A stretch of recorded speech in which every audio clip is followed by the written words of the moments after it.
I'll give you a great example. We looked at USAID as an example. That's 98% of the workforce either donated to Kamala Harris or another left-wing candidate, just as an example. okay.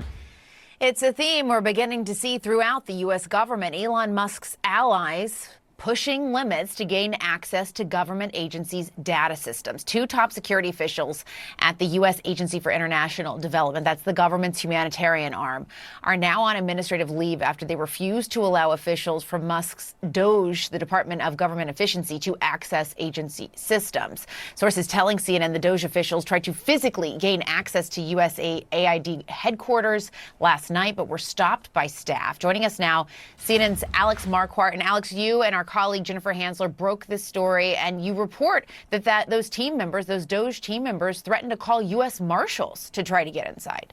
Yeah, that's right. Essentially, these personnel from the Department of Government Efficiency, which of course was started by Elon Musk, tried to barge into the USAID headquarters. It's the Ronald Reagan building. They were not initially permitted from going in, and then they threatened to call the U.S. Marshals to essentially help force their way in.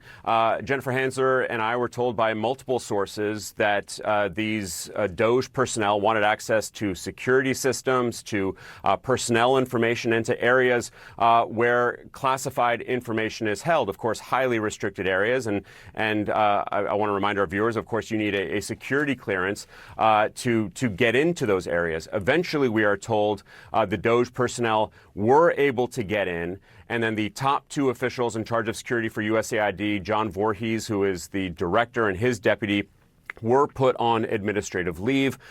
They join dozens of other top career officials from USAID who are on leave. We're also told that much, if not all, of the public affairs office was put on leave as well. And Jessica, this comes at a time when so many at USAID fear that the agency is in the process of being gutted. Training the capability to do what USAID does. They are the biggest provider of food aid in the world. They work in more than 100 different countries.